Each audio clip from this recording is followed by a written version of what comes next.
buka dulu. Ntar di kolom komentar diketik kelasnya aja ya.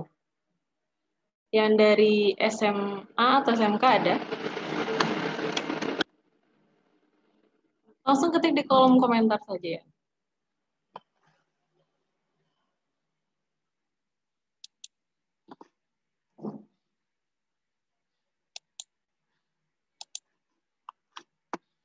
Ada yang dari SMA atau SMK?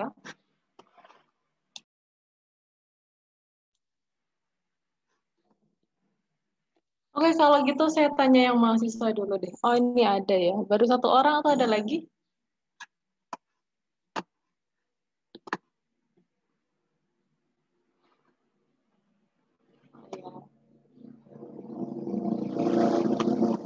Oke, kalau gitu yang mahasiswa ada.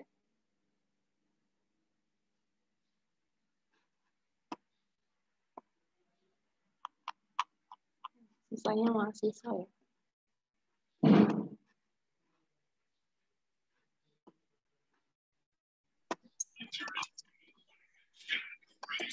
Oke, nggak apa-apa.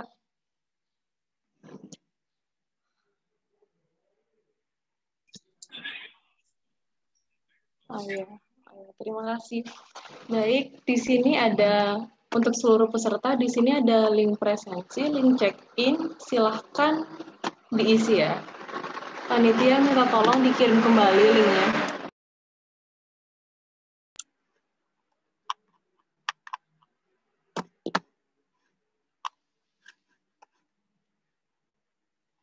Silahkan diisi ya di kolom komentar, linknya ada di situ.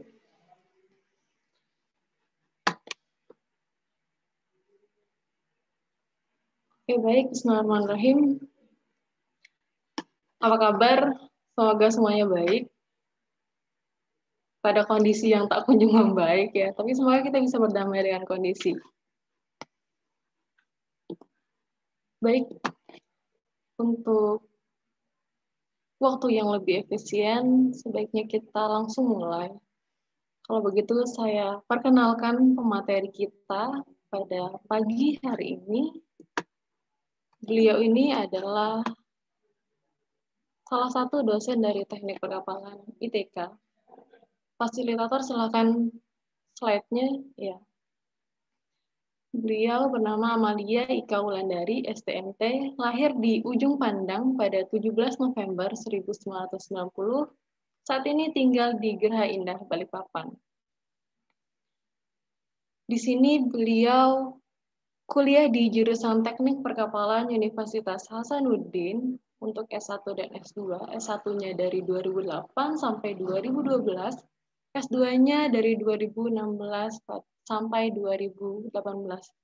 Terlihat di sini rentang dari S1 ke S2 beliau sempat bekerja lebih kurang 3 tahun di PT Dockyard Port Pertama Batam. Selain itu, beliau ini ternyata aktif ketika kuliah di berbagai kegiatan organisasi pada tingkat jurusan teknik perkapalan itu sendiri dan fakultas teknik di Universitas Hasanuddin, serta aktif pada salah satu UKM, unit kegiatan mahasiswa di tingkat universitas. Kalau begitu, langsung saja kita panggil pemateri kita, Ibu Amalia. Silahkan, Ibu.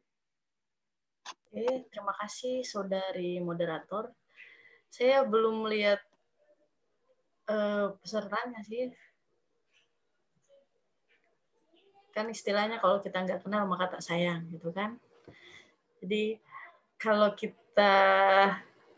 kalau saya lihat dari peserta yang anak SMK ini ada beberapa, ya. Yang anak SMA ini, anak SMA 6 Balikpapan, Dima bisa keluarin suaranya nggak?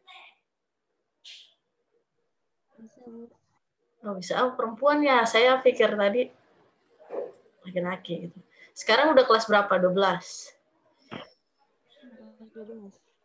Kelas 12.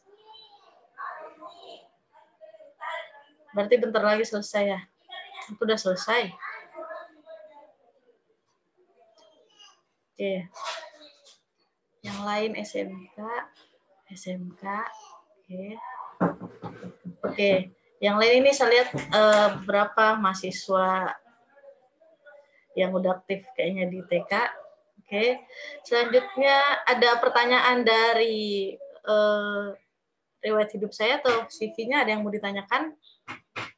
Ada yang perlu ditanyakan?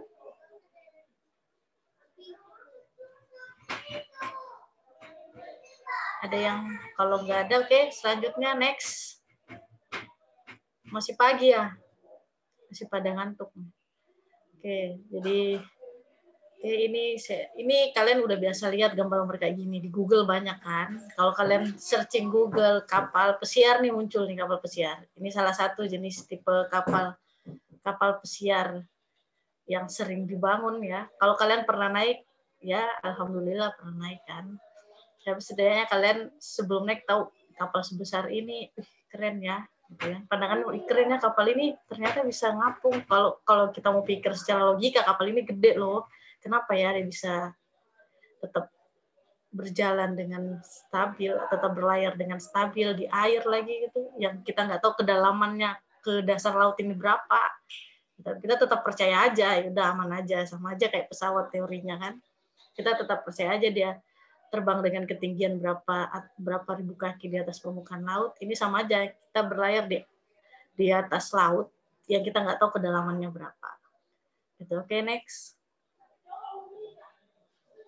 Oke, terus selanjutnya kita sesuai dengan tema yang sudah kita usung sebelumnya.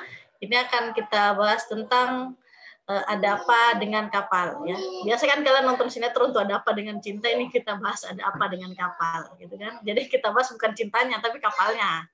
Ya, jadi kita bahas ada apa dengan kapal. Nah, sekarang ada yang pernah tahu atau pernah dengar gitu, paling enggak ada gambaran kenapa kapalnya bisa mengapung gitu. Ada yang pernah dengar nggak? Biasanya nih anak-anak SMA suka stalking kan? Jangan stalking mantan aja, stalking yang lain juga ilmu kah, apakah gitu. Jadi kepoin yang lain, jangan kepoin mantan terus, nanti gagal move on. Gitu. Oke, ada yang pernah tahu nggak? Atau ada yang pernah cari tahu atau pernah terbersik di pikirannya kalian? Ada nggak? Kalau ada yang mau ngomong langsung ngomong aja nggak apa-apa. Mic-nya diaktifin nggak apa-apa.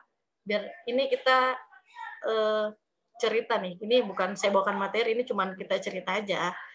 Kita cerita, jadi ada timbal balik. Jadi kita cerita diskusi biasa aja. Kayak kalau makanya kalian dongeng ke kalian gitu aja konsepnya. Jadi kayak kalau kalian mau tidur tuh ada pengantar tidur atau dongeng yang biasa dibawakan orang tua atau buku cerita yang dibacain. Itu ini juga teorinya kayak gitu. Cuman kalian jangan tidur karena ini masih pagi baru bangun kan. Atau ada yang baru tidur karena gamers semalam. Ada nggak? Ada yang tahu nggak? Nggak apa-apa, ngomong aja, gak usah malu di sini. Cuma nggak banyak orang kok. Salah pun nggak mengapa. Ada yang tahu atau ada yang mau ngomong langsung ngomong aja, langsung open mic aja. Mungkin karena ada masanya. Ada apanya? Masanya lebih berat daripada airnya. Nggak tahu. Nggak apa-apa ngomong aja. masanya lebih berat daripada air. Mungkin. Masa kapalnya lebih berat daripada masa jenis airnya. Iya, nggak tahu. Tenggelam dong kapalnya. Nggak tahu. Mungkin karena terdapat udara yang di dalam kapal itu di bawahnya itu. Ya, bisa jadi juga. Udara di bawah kapalnya. Di bawah kapal mana maksudnya? Di mana? Ya di kapalnya itu, bingung juga. Di bagian bawah mana kan? Kapal ini ada atas, ada bawah. Istilahnya kalau anak kapal bilang ada main deck, di atas main deck itu nanti ada top deck dan deck-deck selanjutnya. Di bagian paling bawah itu inner bottom, double bottom, itu bagian-bagiannya kapalnya. Bagian inner bottomnya itu. Di bawah inner bottom situ ada ruangan. Iya. Ruangan udara. Oke. Ya. Jadi nanti kita cek jawabannya ke slide berikutnya. Oke, yang lain ada jawaban lagi? Yang lain ada jawaban lagi? Boleh. Kalau mau ngomong boleh. Di sini kita free of speech. Hukum Archimedes kah? Ya, memang kapal ini menerapkan hukum Archimedes. Archimedes, hukum Newton, itu hukum-hukum dasar dari perkapalan. Oke, next aja ya. Oke. Nah nih, kalau kalian lihat material-material ini, oke, kalau kalian lihat material ini material yang biasa kita gunakan untuk merakit atau membuat suatu kapal. Ada baja, ada aluminium, ada kayu. Ya, kayu juga biasa kita gunakan selain ini. Tapi material yang sering kalian lihat warawiri depan kalian itu ada baja dan aluminium. Ya, kalau kita langsung tenggelamkan si baja ini, pasti tenggelam. Aluminium pun kalau kita tenggelamkan langsung, jangankan di laut, di air atau kolam aja kita tenggelamkan, ini langsung tenggelam. Gitu kan? Tapi, nah fungsinya desainer kapal di situ, fungsinya seorang desainer atau perancang kapal. Kenapa si desainer dan perancang ini dibayar mahal? Karena ini. Karena dia memikirkan bagaimana caranya si kapal ini supaya kapalnya tetap stabil dalam kondisi apapun. Walaupun nanti dalam keadaan kapalnya akan bocor, kita nggak tahu kondisi di laut, entah itu dia nabrak karang kah, entah itu dia nabrak batu atau dia nabrak sesuatu di laut yang menyebabkan kapalnya itu bocor, itu kita nggak tahu. Nah kondisi-kondisi ini yang si desainer itu pikirkan sehingga kapalnya dibangun sedemikian rupa sehingga kapalnya ini akan mengantarkan barang ataupun penumpang dengan selamat. Gitu. Ya, jadi kapal-kapal ini banyak kan tipe-tipenya. Untuk kapal-kapalnya aja sendiri banyak, kapal-kapal penumpang banyak. Oke, kalau ada pertanyaan langsung dipotong ya. Silahkan kalian ngomong. Oke, next. Nah, ini kita coba ilustrasi ada berapa? Ada batu, ada logam, dan ada pulpen. Ya, kira-kira kalau kita tenggelamkan mereka di air, mereka tenggelam nggak? Kalian cuma butuh jawab ya atau tidak. Dari ketiga barang ini, ketika kita tenggelamkan dia di laut, apakah barang ini tenggelam atau tidak? Ada yang ingin menjawab? Tenggelam, Bu. Tenggelam. Oke. Ya, kenapa? Tenggelam, Bu.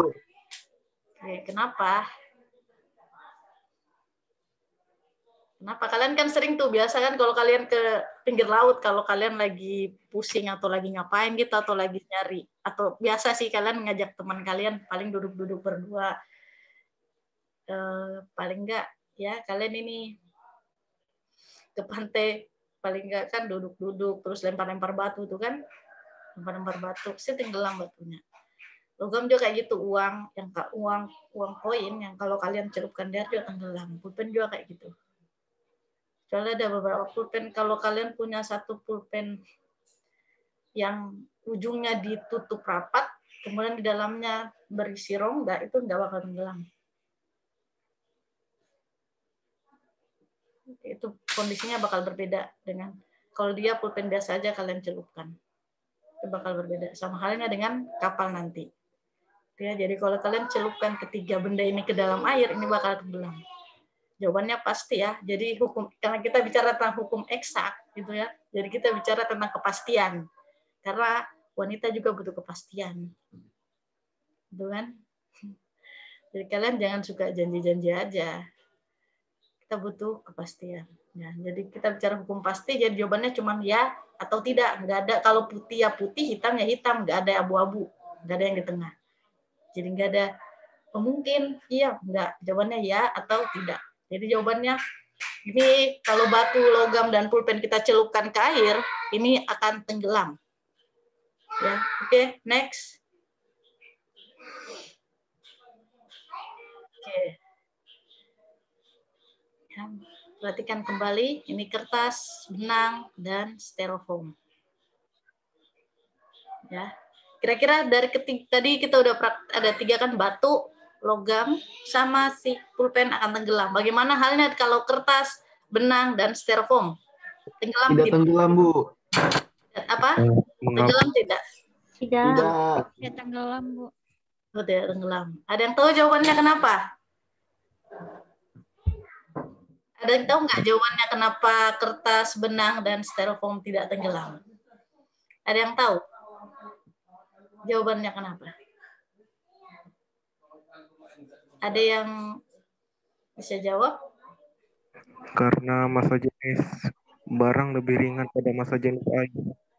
Karena massa jenis barang lebih ringan. Oh, massa jenis kertas, benang, dan styrofoam ini lebih ringan daripada air.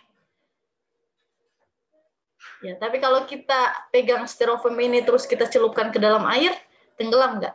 Kita paksa dia. Tenggelam, Bu. Kita tekan dia gitu. Tenggelam, Bu. Karena ada tekanan. Ya. Itu ada gaya tekan dari atas. Oke, next. Jadi ini kita coba ambil contoh ya, logam dan styrofoam sebagai sampelnya. Jadi kita ngambil satu barang tadi yang berat dengan satu barang yang tadi massa jenis logam dan styrofoam kan berbeda. Jadi kita coba ambil massa jenis, kita ambil satu contoh logam dan styrofoam. Oke, next. Ini. Jadi ada ini hukum Archimedes dan hukum Newton. Oke, ada yang ingat hukum Newton bicara tentang apa? Jadi ya hukum Newton kalau prinsip Archimedes dia berbicara tentang volume benda yang dipindahkan sama dengan berat benda itu sendiri.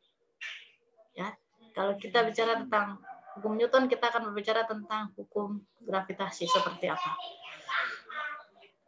Jadi, nih pada logam mendesak turun dengan menggunakan prinsip Archimedes, ya. Jadi dia memindahkan volume air sesuai dengan berat bendanya. Kemudian gravitasi kan gaya ke bawah. Gaya ke bawah itu memberikan perlawanan, ya. Berikan perlawanan sebesar dengan tekanan air yang di bawah.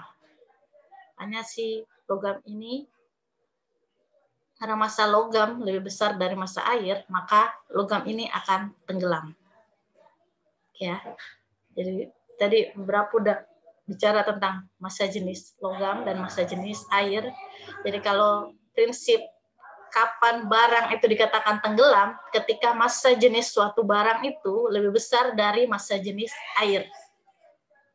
Kalau massa jenis air dan massa jenis logam, misalnya logam dan air nih, karena logam massa jenisnya lebih besar dari si air, maka benda itu bisa tenggelam. Tapi sebaliknya, kalau massa jenisnya si barang lebih kecil daripada massa jenisnya air, benda itu tidak akan tenggelam. Hal itu yang akan terjadi nanti pada styrofoam. Ya, jadi secara teori, kapal ini menerapkan dua prinsip, hukum Archimedes dan gravitasi. Hukum gravitasi Newton. Jadi ada dua hukum yang diterapkan yang paling penting kalian harus tahu kenapa kapal tidak bisa tenggelam, ya, yaitu hukum atau prinsip dari Archimedes dengan hukum gravitasi Newton, gitu ya. Jadi kapal tidak bisa, kalau benda tidak bisa tenggelam, kapan benda tidak bisa tenggelam? Ketika massa jenisnya lebih besar daripada atau massa jenisnya lebih kecil daripada air. Kalau dia tenggelam ketika massa jenis suatu benda lebih besar daripada massa jenis air. Oke. Next. Kalau ada pertanyaan silakan langsung diomongkan. Open mic nggak apa-apa. Ini sama seperti yang saya katakan tadi. Kalau untuk styrofoam, dia kebalikannya dari si logam tadi. Kalau logam tadi, ya, dia tenggelam karena massa jenisnya logam lebih besar daripada massa jenis air. Kalau styrofoam sebaliknya. Styrofoam tidak akan tenggelam atau terapung karena massa jenis dari styrofoam lebih kecil daripada massa jenis air. Jadi bisa katakan kalau massa jenis air lebih besar daripada massa jenis styrofoam. Sampai sini paham? Atau ada pertanyaan? Jadi udah bisa bedakan ya kenapa si logam dan styrofoam itu satu tenggelam, satu terapung. Jelas ya alasannya. Kalau alasan secara, kalau kita bicara secara keilmuan atau kita bicara secara apa ya? Secara hukum eksak kita bisa katakan massa jenis. Tapi kadang kalau kita bicara sama orang awam atau yang tidak ngerti masalah massa jenis, kita nanti bicarakan bahasa lain. Jadi ini tergantung dengan siapa kalian nanti akan menjelaskan, gitu ya. Karena nggak semua bisa paham tentang itu. Kalau kalian mau jelaskan tentang massa jenis, kalian harus tahu dulu. Saya bicara massa jenis karena kalian kan anak SMA, anak SMK, paling nggak kalian udah ada dasar tentang apa itu massa jenis, gitu ya. Jadi itu saya nggak perlu jelaskan lagi, saya tinggal bahasakan aja massa jenisnya untuk logam dan si styrofoam tadi berbeda. Oke. Ini kesimpulannya tadi, dari hal ini kita tahu bahwa air melakukan perlawanan terhadap benda yang tercelup di dalamnya. Ketika gaya perlawanannya sudah sama dengan gaya gravitasi, maka terjadilah keseimbangan antara gaya perlawanan air dan gaya gravitasi. Jika seimbang, maka resultan gayanya sama dengan 0, dan ini menyebabkan suatu benda yang ada di atas permukaan air mengapung. Ya. Jadi kita perlu jika seimbang antara gaya perlawanan air dan gaya gravitasi, atau gaya berat dan gaya tekan dari bawah itu sama, itu akan menyebabkan resultan gayanya 0. Kalau dia udah 0, kalau dia seimbang gitu, jadi gaya tekan dan gaya berat dari benda itu sama, itu menyebabkan benda terapung. Ya, jadi kita cuma butuh 2 kondisi yang harus kita penuhi. Yang pertama, gaya berat atau berat dari benda itu sama dengan gaya tekan dari benda itu. Gaya tekan dari gravitasi atau perlawanan dari airnya. Itu 2 kondisinya. Oke. Next. Oke. Kalau kedua benda ini ada tahu nggak? Ini kan jarum dan kayu. Kalau kedua benda ini kira-kira gimana? Dia mengapung atau tenggelam? Ngapung. Yang satu mengapung, yang satu tenggelam. Yakin si kayu mengapung? Iya, yakin. Yakin. Yakin, yang penting bukan kayu yang berat. Kayu yang berat itu. Tenggelam. Yakin. Ini kayunya ngapung atau ini jarum sama si kayu ini ngapung atau tenggelam nih? Tenggelam. Jarum tenggelam, kayu mengapung. Oke, kita tanya moderator. Mana si moderator nih? Gimana moderator? Yang mana yang mengapung? Si kayu atau si jarum? Mana kakak moderator nih?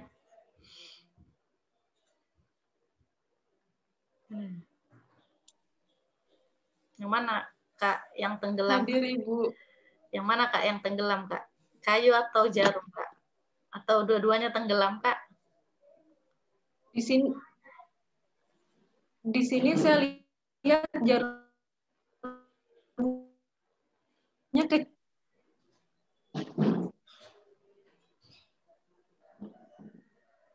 Halo? Ya, suaranya putus-putus kak. Di mana kak? Di sini saya lihat jarumnya ini kecil dan tipis, kalau kayunya ini besar dan panjang. Jadi bisa jadi kayu ini tenggelam. Bisa jadi. Ya, jadi nanti kita next kan. Jadi ini untuk kondisi ini bisa kelihatan tergantung dari bagaimana jenis jarum dan bagaimana jenis kayunya. Tapi karena ini kita lihat kondisi kayunya ini padat, kalau sama dengan kalau kalian simpan batang pohon, ya kalian tenggelamkan di laut itu tenggelam. Jangankan batangnya, rantingnya aja kalian simpan di laut tenggelam, gitu ya. Yang pasti kalau untuk si jarum ini dia akan bisa terapung ketika kondisinya kondisi jarum kecil begini ini bisa terapung, tapi enggak dalam waktu yang singkat, enggak lama. Ngapungnya cuma mungkin sekian menit, ya, dia bisa tenggelam. Karena dia punya rongga udara kecil dibandingkan dia punya ukuran benda padatnya. Oke, gitu ya. Jadi paham ya kira-kira yang mana yang tenggelam, yang mana yang mengapung. Oke. Next.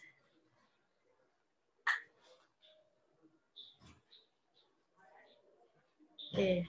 Ini dia cerita, ini cuman kita flashback tentang bagaimana penemuan dari prinsip Archimedes tadi, ya. Kalau ini bisa kalian coba lihat atau coba kalian cari tahu di Wikipedia, Google, ataupun di mana saja kalian bisa akses gitu. Atau beberapa toko-toko ternama di dunia itu kan ada bukunya kan. Nah, ini salah satunya ada Archimedes, ada Newton, ada beberapa lagi ya. Ini cuman dia kisahnya seperti apa, terus bagaimana sampai dia menemukan berapa berat dari benda dengan gampang tanpa harus melalui timbangan gitu kan. Dia coba memikirkan dan dia ternyata menemukan secara teori seperti itu. Jadi volume benda atau berat benda yang dipindahkan sama dengan volume benda yang tercelup sama dengan volume air yang dipindahkan. Padahal ini dasarnya dari dia cuma datang ke kolam menyelam, ternyata saat dia turun ke dalam kolam ada air yang tumpah dan ternyata itu sama dengan berat dari badannya. Jadi cuman seperti mencoba ke dirinya dulu. Oh, kayaknya seperti ini nih. Oh, bisa nih seperti ini. Gitu. Jadi kalian juga nggak menutup kemungkinan bisa seperti dia. Cuman kita nggak tahu jalannya mungkin yang berbeda. Ya. Karena kalau sekarang kita dapat satu teori itu harus dibuktikan dulu teorinya. Kalau udah terbukti benar dan sudah beberapa yang melakukan benar, itu baru diakui. Beda dengan dulu kan. Dulu kan masih sedikit para peneliti ya istilahnya. Para peneliti, para ilmuwan. Kalau sekarang kan udah banyak kan. Jadi perlu pembuktian. Biar semua orang yakin secara teori, secara eksperimen yakin. Jadi pembuktian teori biasanya dilakukan dengan cara eksperimen. Nah, ini yang dilakukan oleh si Archimedes ini, dia coba dulu eksperimen, kemudian dia teorikan, bukan dia cari teorinya dulu, enggak, dia coba eksperimenkan dulu, kemudian dia tuliskan teorinya. Jadilah prinsip Archimedes ini. Oke, next. Jadi dia kemudian membuat hukum Archimedes di mana semua benda yang dicelupkan sebagian atau seluruhnya ke dalam zat cair akan mendapat gaya ke atas seberat zat cair yang didesak oleh benda itu. Ya, jadi hukum Archimedes itu berbunyi ini ya, sebuah benda yang dicelupkan sebagian atau seluruhnya ke dalam zat cair akan mendapatkan gaya ke atas sebesar zat cair yang didesak oleh benda itu. Ya, jadi hukum dasar dari kapal itu menerapkan hukum Archimedes ini. Gitu ya. Oke. Next. Oke. Jadi ini kita lihat satu gambar kapal. Ada yang bisa tebak ini kira-kira gambar kapal apa? Ada yang tahu nggak kira-kira ini gambar kapal apa? Kapal kargo, Bu. Kapal apa? Kapal kargo. Iya, Pak, kapal kargo, Pak. Kapal apa? Kapal tanker, Bu. Kalau kapal tanker nggak ada konstruksi catwalk di sini. Catwalk itu jalan penghubung dari haluan ke buritan kalau kapal tanker. Di atas itu dia kayak jembatan, dan di jembatan itu dilalui beberapa pipa. Itu kalau untuk kapal tanker. Jadi ini kapal apa?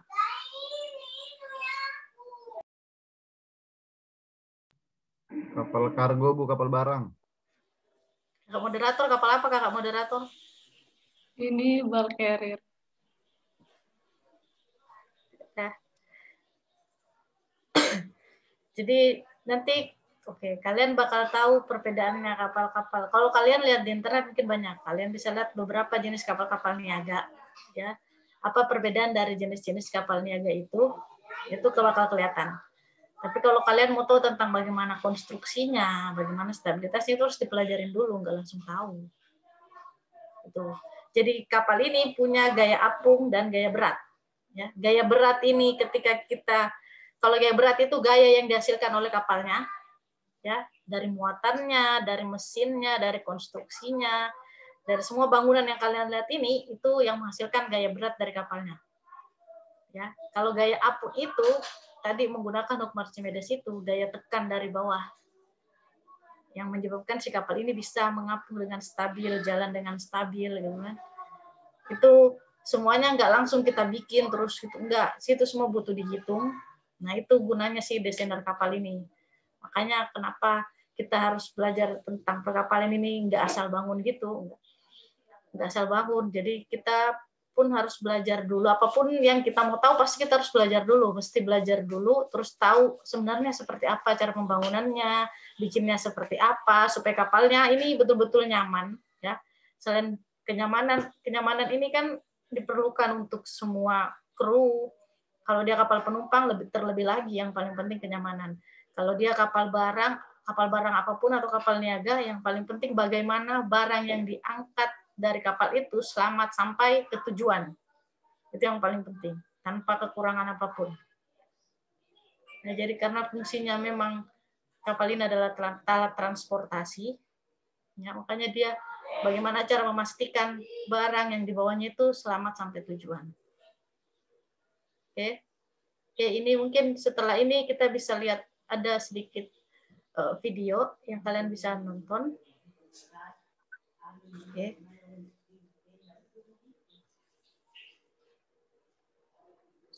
Suaranya nggak ada, Ki. Coba di stop dulu.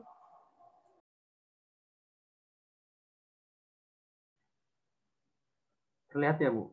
Terlihat, suaranya nggak ada.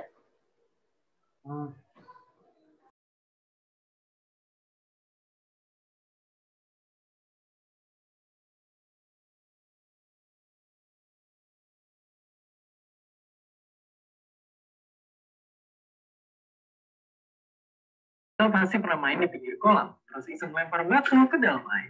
Waktu batu itu tenggelam, kita pun bertanya-tanya, kenapa bisa begitu? Kita mungkin berpikir, mungkin karena batu itu berat. Tapi terus kita lihat kapal yang jauh lebih besar dan jauh lebih berat, dan mereka bisa tetap mengapung dan gak tenggelam. Lalu kita penasaran, kenapa itu bisa terjadi? Jawabannya ternyata bukan semata karena berat, melainkan karena adanya semacam kekuatan yang dinamakan gaya angkat dan tingkat kepadatannya itu sendiri. Gaya yang satu ini ditemukan sama orang jenius India. Yang bilang kalau sebelum benda dicelupin ke dalam air, baik sebagian atau seluruhnya, maka ia akan mengalami gaya angkat ke atas yang sama besar dengan berat air yang dipindahkannya itu. Tapi si gaya angkat ini nggak akan mampu mengangkat bakso kalau bola daging idol kita ini lebih berat dari 2 bakso dalam ukuran yang sama.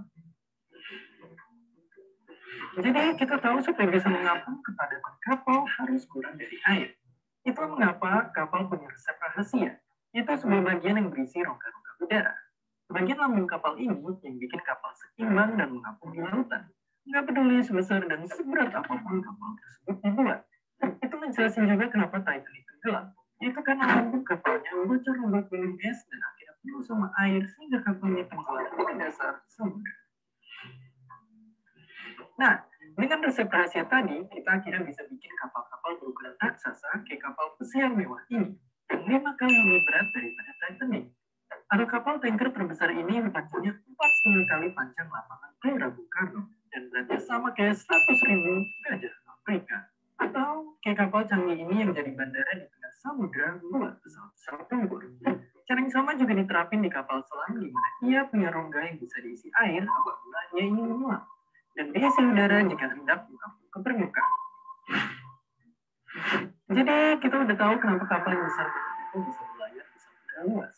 Dan mulai sekarang kita pun bisa request ke Abang supaya bikin ruang udara di dalam bakso agar mengapung di mangkuk biar gampang dimakan. Seperti biasa, terima kasih. Hi, thanks for stopping by. Oke. Jadi tadi videonya menjelaskan dia berandaikan bakso gitu. Jadi andaikan ada bakso ya yang kalian sering makan, supaya kalian memudahkan makan, bagaimana caranya supaya baksonya itu di atas saja, nggak usah dibawa biar nggak setengah mati diambil gitu kan, biar gampang makannya. Jadi harus dibuat rongga udara di dalam bakso supaya si baksonya itu bisa ngapung. Gitu ya. Makanya dia ketika ditimbang antara si kuah bakso dengan berat yang sama, itu mesti si baksonya tenggelam. Gitu. Beda dengan kapal. Jadi di kapal ini ada rongga udara di lambung. Ini kita sebut dia lambung kapal. Jadi di bagian yang tercelup di bawah air itu adalah lambung kapal. Jadi kapal memiliki bagian-bagian, ada yang tercelup, ada yang enggak. Ya, ada yang tercelup, ada yang enggak. Jadi bagian kapal yang tercelup itu di bagian lambung itu, lambung kapal, itu yang tercelup, dan itu memiliki rongga-rongga udara yang membuat kapal itu tetap mengapung dengan baik.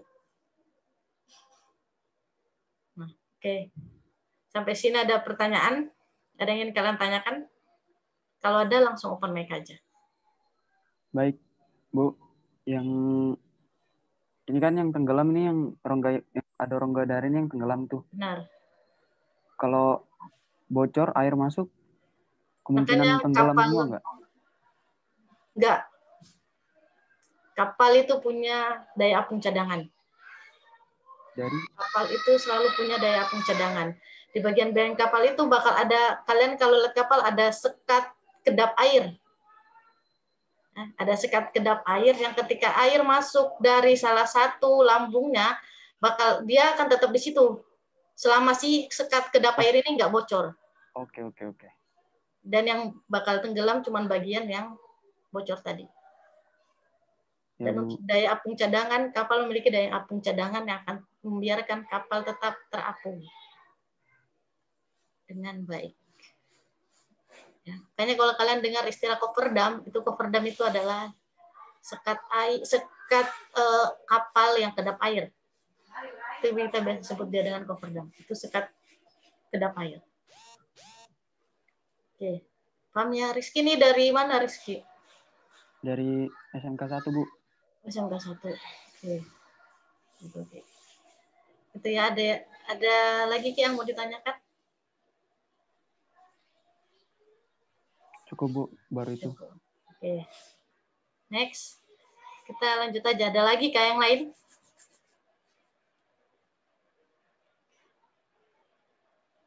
Yang lain ada lagi? Oke. Lanjut lagi, Ki. Nah, ini tadi pertanyaannya si Rizky, bagaimana jika kapal mengalami kebocoran?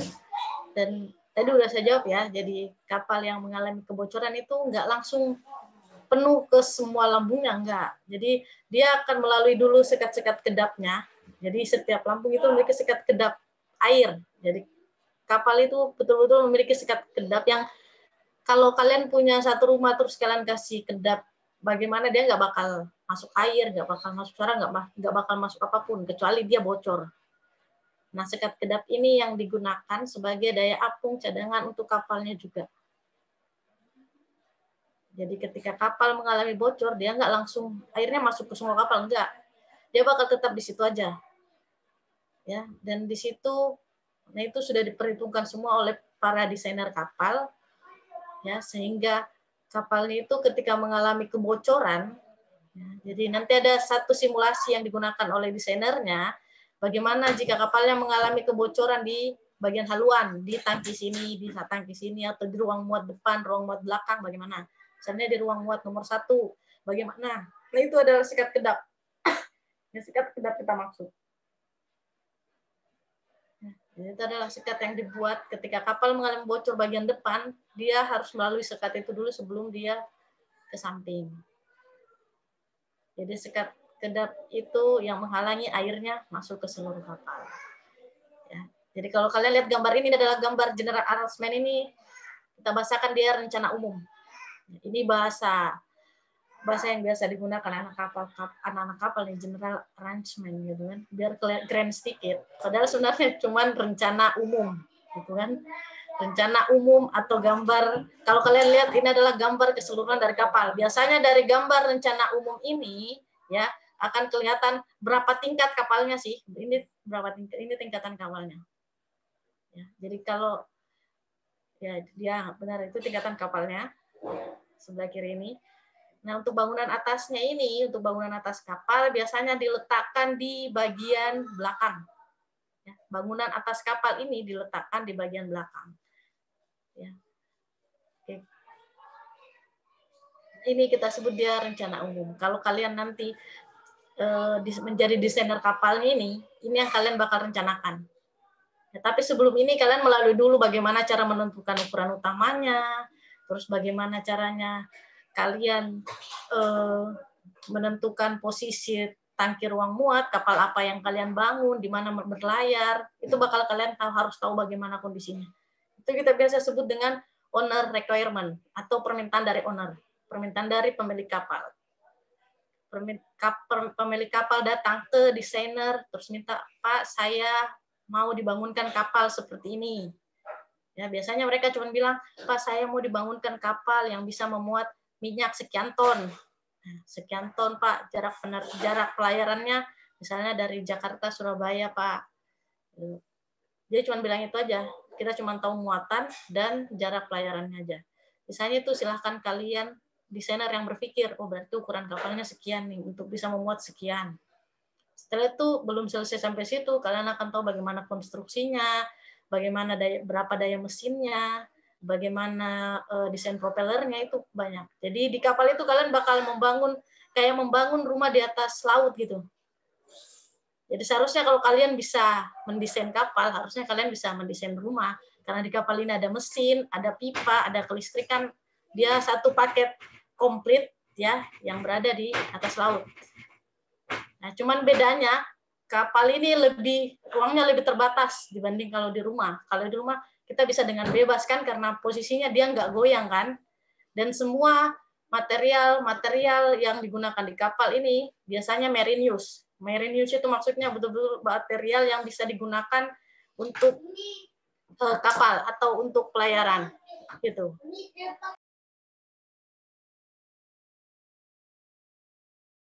Oke. Nah, ini kalau bentar, balik satu slide.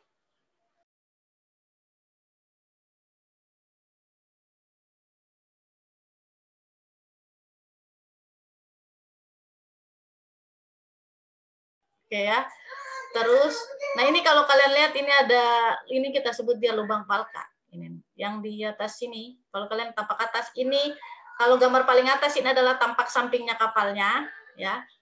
Kalau bagian nomor 2 ini adalah tampak atas, tapi kita lihat yang bagian atasnya, ya. Oke, ini yang kedua ini kalau kita buka lagi kapalnya di bagian agak bawahnya lagi, gitu. Terus yang gambar ini adalah kren, itu ada beberapa kren kapal, ya, atau kren yang biasa digunakan di kapal seperti apa. Yang sebelah kanan ini adalah main dimension, sebelah kanan atas ini adalah main dimension atau ukuran utama dari kapalnya. Dia biasa menjelaskan di situ berapa panjang kapal, lebar kapal, coefficient block, terus kapasitas mesin, terus jumlah penumpang, terus jumlah kru berapa. Biasanya di sini tertulis jelas. DWT kapalnya berapa. Jadi DWT kapal itu adalah jumlah, misalnya kapal ini ngangkut minyak, dia berapa ton minyak yang bisa digunakan, berapa ton minyak yang bisa diangkut dengan semua konsumsi yang lain, konsumsi air tawar, konsumsi bahan bakar, dan lain-lain itu dihitung kalau dia tuliskan DWT-nya. DWT itu berat kapal ini. Kalau kalian mau tahu ini, kita harus belajar lebih banyak dulu, biar tahu lebih banyak.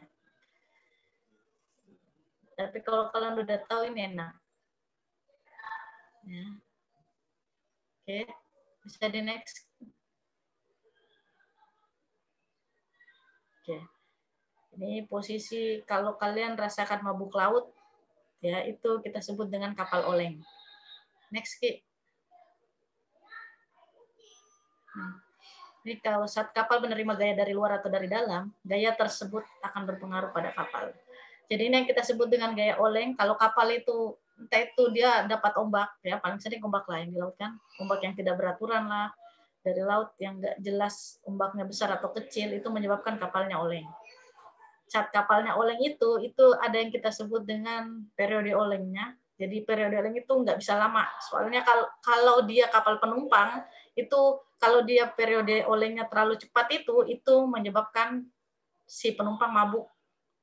Ya, kalau dia terlalu lama kembali juga, ya itu bisa menyebabkan keseimbangan kapal hilang. Jadi periode oleng itu mesti diperhitungkan sebaik mungkin bagaimana supaya kapalnya ini tidak menyebabkan orang mabuk dan tidak menyebabkan kapalnya kehilangan keseimbangan. Dan itu semua perlu kita perhitungkan. Itu biasa kita istilahkan dengan stabilitas kapal. The next key. Nah begini dia. Ini ada G, ini adalah gravitasi ya. Pusat dari gravitasi di kapal ini. Jadi di kapal ini kita, nah biasanya di bawah, di paling bawah ini adalah titik kill. Kill itu adalah bagian bawah kapal. Ya, B ini adalah buoyancy atau daya apung. Ya, berdasarkan teori yang tadi, jadi kita temukan dua titik ini. Gravitasi ini akibat berat dari kapalnya, buoyancy ini adalah akibat gaya lawan dari si air ini. Berdasarkan hukum Archimedes tadi nih. Jadi ada dua titik yang kita temukan, gravitasi dan buoyancy. Oke. WL ini, W dengan L ini, kalian lihat ini adalah water line atau garis air. Ya, WL ini adalah garis air. Gitu ya. Kalau di sebelahnya ini, kalau kapal mengalami oleng dan B1 ini adalah perpindahan dari kapalnya saat kapal mengalami oleng. Gitu ya. Kemudian dari titik buoyancy saat kapal mengalami oleng. Ya, saat kapal bergerak. Karena tidak menutup kemungkinan mesti kapal mengalami oleng saat di laut. Dan itu semua sudah diperhitungkan oleh si desainer dan engineer-nya. Seperti apa, bagaimana kapal ini bisa dibangun supaya kapalnya ini tetap stabil dalam kondisi apapun. Mau ombaknya sebesar apapun, kapalnya tetap stabil dia. Gitu. Mau kondisinya kapalnya kosong, mau kondisinya muatannya penuh, pokoknya kondisi kapal ini harus tetap stabil. Ya. Jadi biasanya untuk kapal bagaimana mengkondisikan supaya dia tetap stabil, di kapal itu memiliki tangki cadangan yang biasa kita sebut dengan tangki balas. Tangki balas ini yang biasa memposisikan supaya kapalnya tetap dalam kondisi stabil. Tapi airnya dia itu posisi tangki balas itu kadang dikosongkan, kadang diisi, itu diisinya pakai air laut. Ya. Jadi sistemnya itu dia diisi dengan menggunakan pompa, ya, melalui pipa. Dan ada nanti yang kalau kalian udah belajar nanti ada di kita sebut kita sebut dengan kotak sices. Kotak sices itu kita ngambil air dari situ untuk diisi ke tempat-tempat yang membutuhkan air laut. Tapi tidak semua di kapal menggunakan air laut ya, karena nggak mungkin kalian mandi pakai air laut, nggak mungkin mencuci pakai air laut, jadi nggak semua. Karena sifat air laut itu korosif, jadi dia sangat mudah membuat baja korosif. Makanya nggak semua kegiatan di kapal menggunakan air laut. Oke. Ya, jadi kalau kalian mau tahu lebih banyak, nanti silahkan belajar di kampus, banyak tempat belajar. Kalau kalian mau belajar selain belajar tentang desainer kapal, kalian juga bisa belajar software terkait untuk mendesain kapal, untuk menghitung stabilitas, menghitung struktur kapal, terus menganalisis bagaimana kekuatan kapalnya, menganalisis bagaimana stabilitasnya. Itu di kampus insya Allah lengkap. Dan dosen-dosen di kampus siap menemani kalian belajar selama berapa semester. Ya. Oke, kalau kalian malu sama dosennya bisa bertanya ke kakak tingkat. Kakak tingkat banyak kan yang udah kerja. Oke. Next. Kalau kapal mati di tengah laut, apa yang terjadi? Oke, next aja Ki. Waktunya gimana, mau lihat waktunya masih bisa atau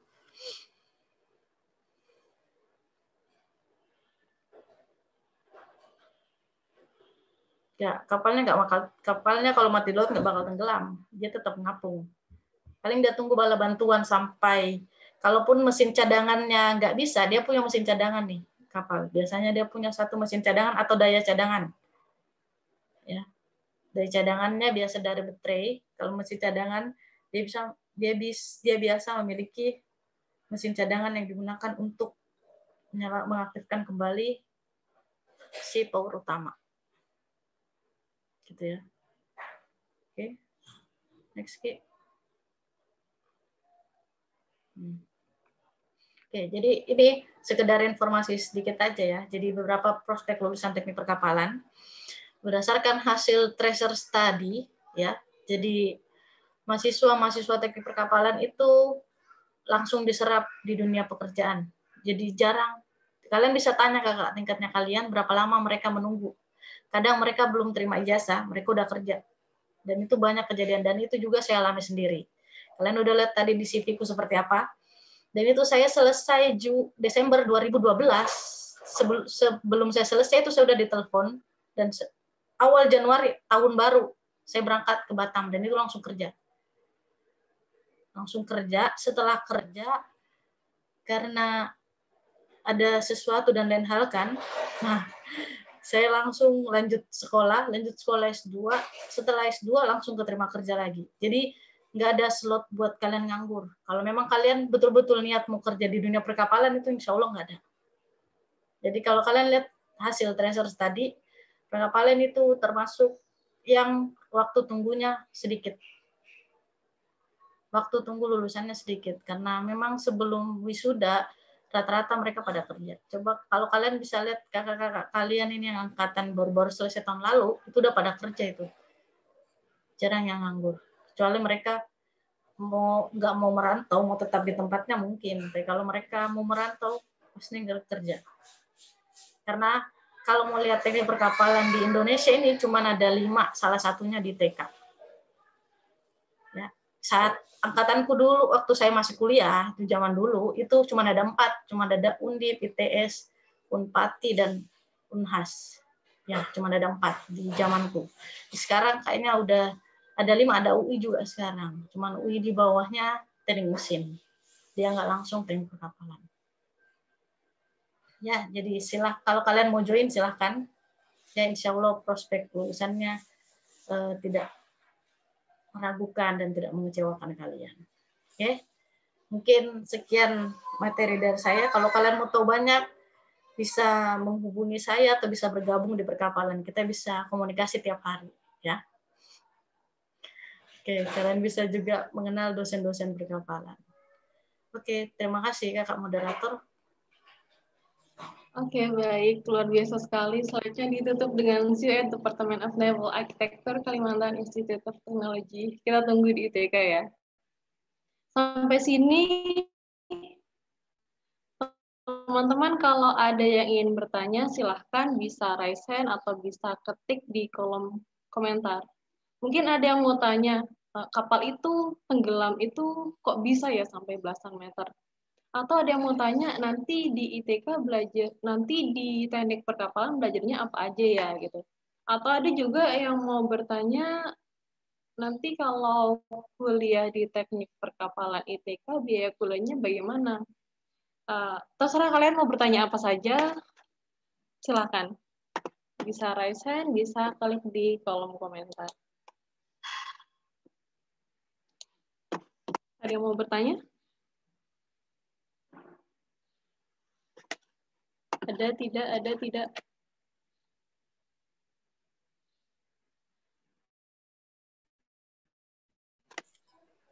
Kembali, saya punya.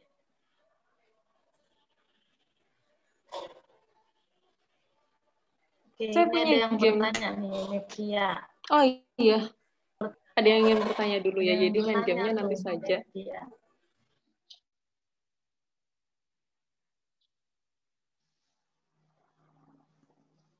Sebelumnya maaf Ibu, sepertinya jaringan saya kurang baik, jadi terdengar kejar-kejaran.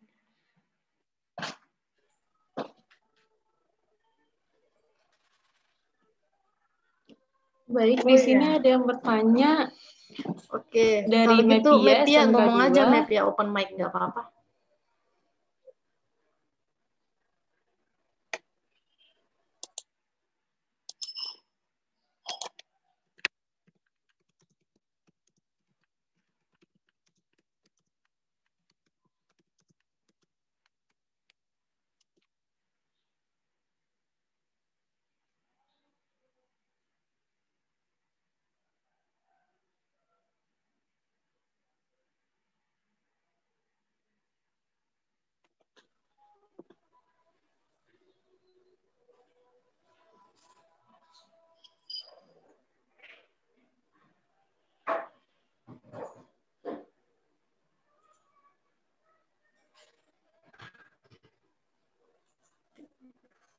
Ada nih. Kalau kamu masuk tanpa basic perkapalan pun nggak apa-apa. Insya Allah diajar dari awal.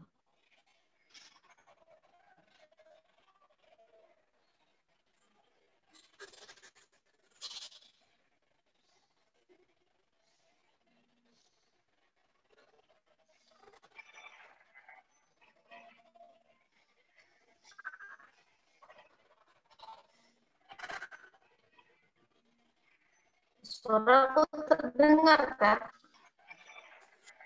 Atau Putus-putus, Bu.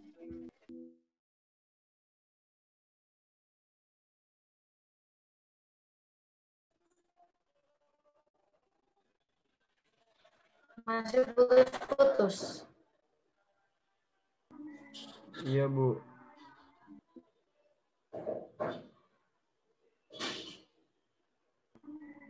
Iya, Bu. Oke. Kalau gitu saya off cam bentar.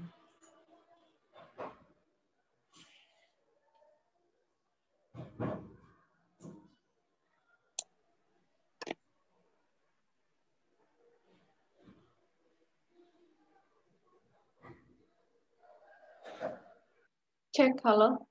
Suara saya masuk? Masuk. Masuk. Pertanyaan dari Mepia sudah dijawab, Ibu?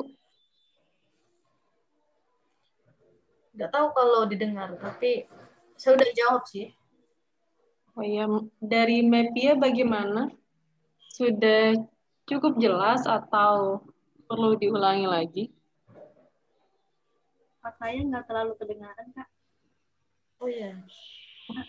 Kurang kedengaran. Putus. Sekarang masih putus-putus, Met ya? Enggak, Bu. Oke. Jadi kalau kamu mau masuk perkapalan tanpa basic pun itu bisa. Ya, insya Allah para dosen di perkapalan siap membimbing sampai kamu bisa. Kalau kamu mau jadi desainer kapal bisa, kamu mau jadi konsultan bisa. Nanti tinggal kamu saja mau ngomong mau diarahkan kemana. Ya, tapi untuk basicnya perkapalan semua diajarin. Jadi semua dapat basicnya. Teknik perkapalan itu apa? Bisa di dalam bidang mata pelajaran apa? Jadi ke Bisanya di mata pelajaran apa? nggak tahu. Nanti kamu kalau mau tahu passionmu di mana, kamu masuk dulu. Jadi nanti sambil jalan kan, oh ternyata saya passionnya di desain, saya passionnya di konstruksi, saya passionnya di kekuatan, di stabilitas. Itu sambil jalan aja. Saya passionnya di manajemen perkapalan ternyata. Dan kita bukan cuman hitungan aja kan, nanti pikiran kita itu enggak semuanya hitungan, kita ada manajemen juga. Gitu. Jadi nanti sambil jalan aja biar lihat passionmu di mana. Paling enggak semua basicnya perkapalan udah kamu tahu. Itu yang penting. Nanti untuk akhirnya itu terserah kamu mau kemana. Gitu. Jelas ya? Jelas, Bu. Terima kasih. Oke. Baik, Selanjutnya. terima kasih Ibu atas jawabannya. Sepertinya waktunya habis. Jadi mungkin kita cukupkan saja. Untuk peserta jika ingin bertanya lebih lanjut, bisa konsultasi. Jadi minta tolong panitia silahkan dikirim link untuk konsultasi. Untuk mengakhiri, saya ingin menyimpulkan dengan beberapa kalimat. Jadi sebagai seorang naval architect, itu tugas kita adalah melakukan rekayasa. Rekayasa apa yang dilakukan? Jadi rekayasa sebuah bangunan. Bangunan itu adalah kapal. Nah, apa yang dimanfaatkan di sini? Di sini engineer ini memanfaatkan yang namanya gaya apung dan gaya berat, seperti yang sudah dijelaskan tadi. Baik, terima kasih Ibu atas materinya.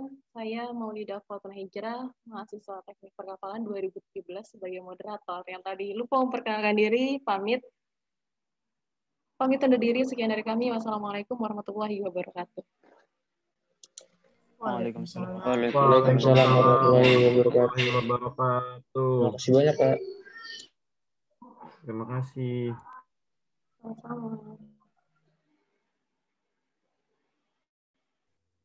Ini harus check out dulu ya, Kak? Iya, silahkan check out-nya jangan lupa ya. Ya, teman-teman jangan lupa untuk check out ya.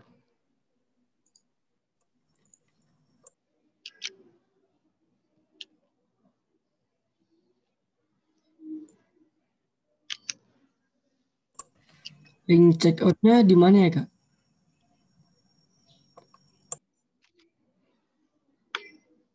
Itu udah dikirim di kolom komentar ya.